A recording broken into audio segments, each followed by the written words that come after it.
ఎలా ఉంది ఈ సిఐఐ సమిట్ ఫస్ట్ డే అనేది ఎక్స్పీరియన్స్ కానీ ఎట్లా అనిపిస్తుంది? చాలా బ్రహ్మాండంగా ఉందండి. ఎందుకంటే ఎంతో ఎక్సైటింగ్గా ఉంది. ఎందుకంటే ఇప్పుడు దగ్గర 2,000 మంది డెలిగేట్స్ వచ్చారు. ఒక 100 మంది పైగా స్పీకర్లు కూడా ఉన్నారు. ఈ ప్లీనరీ సెషన్ జరుగుతూ ఉంది. తర్వాత పీయూష్ గోయల్ గారు ఈరోజు వచ్చిన స్పీచ్ కూడా చాలా అద్భుతంగా ఉంది. వారు అంటాం ఏంటంటే ఇప్పుడు ఈ సిఐఐ ఎగ్జిబిషన్ అనేది ప్రతి 2 సంవత్సరాలకి వేరే సిటీల్లో మనం కండక్ట్ చేస్తున్నాము. అంటే ఇప్పుడు మనకి విశాఖపట్నంలో ఇది 7వ సారి కండక్ట్ చేయటం, కాబట్టి ఇది చాలా మంచి అవకాశం. వారు చెప్పిన మంచి మాట ఏంటంటే ఈరోజు ఒక పర్మనెంట్ సిఐఐకి ఒక పర్మనెంట్ లొకేషన్ ఆంధ్రప్రదేశ్లోనే పెడితే బాగుంటుందని చెప్పి ఆయన సజెస్ట్ చేశారు.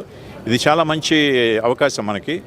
ఎందుకంటే ఇట్ షోస్ మన చంద్రబాబు నాయుడు గారి మీద ఉన్నటువంటి నమ్మకం, సిఐఐకి కానీ లేకపోతే ఇండస్ట్రియలిస్టులు కానీ లేకపోతే బిజినెస్ మ్యాన్కి ఉన్న నమ్మకానికి ఇది ఒక నిదర్శనం.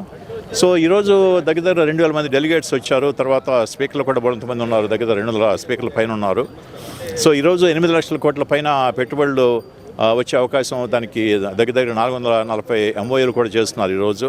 సో ఇది అద్భుతమైన అవకాశం అండి. దీన్ని ఆంధ్ర ప్రజలు గమనించి మన ఉద్యోగాలకు కానీ లేకపోతే మన కుటుంబాల భవిష్యత్తుకు కానీ మన పిల్లల భవిష్యత్తుకు కానీ ఇది చాలా మంచి అవకాశం అని చెప్పి గుర్తించి ఈ యొక్క ప్రగతిని నిలబెట్టుకోవాల్సిన అవసరం ఉంది. ఎందుకంటే ఇంతకుముందు 5-6 సంవత్సరాలు మనం చాలా నష్టపోయాం. మళ్ళీ అటువంటి తప్పు జరగకుండా చేసుకోవాల్సిన అవసరం ఉంది. ప్రభుత్వంలో కూడా సమ్మిట్స్ ఇట్లానే పెట్టారు. సో అప్పుడు మెరుగైన ఫలితాలు రాలేదంటారా? అప్పుడు అయినా కూడా అది నిజమైన ప్రతిపాదన కాదని చెప్పి మా నమ్మకం. ఎందుకంటే ఎవరినో బలవంతాన్ని తీసుకొచ్చి వాళ్ళతో కాగితాలు సంతకం పెట్టి అట్లా చేసేది. కానీ ఇది అట్లా కాదండి. వాళ్ళు వాలంటరీగా వచ్చినటువంటి ప్రతిపాదనలు.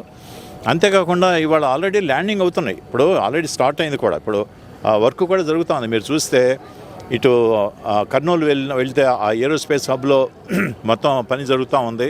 అట్లా అమరావతిలో పోవడంతో వర్క్ ఆల్రెడీ స్టార్ట్ అయ్యి రోడ్లు కానీ తర్వాత కంపెనీస్ అన్నీ ఫామ్ అవుతున్నాయి. ఈ విధంగా ఇవంతా కూడా నిజమైనటువంటి ప్రగతి మనకి స్టార్ట్ అయింది. అందులో వైజాగ్లో ఇంత మంచి అవకాశం రావటం, ఏది గూగుల్ ల్యాండింగ్ స్టేషన్ కానీ గూగుల్ యొక్క డేటా సెంటర్ కానీ అట్లాగే సిఫీది కానీ లేకపోతే ఇప్పుడు కొత్తగా ఇప్పుడు మీరందరికీ ఇంకా తెలియదు ఏంటంటే స్ట్రీటెక్ డేటా సర్వీసెస్ అనే సంస్థ ఆరెంజ్ మెరీన్తో కలిపి ఒక కేబుల్ ల్యాండింగ్ స్టేషన్ రాబోతోంది. ఇంకా అది అనౌన్స్మెంట్ రాలేదు. దానికి కూడా MOU. ఇది 5,900 కోట్ల పైన పెట్టుబడి పెట్టి కేబుల్ ల్యాండింగ్ స్టేషన్ వస్తుంది.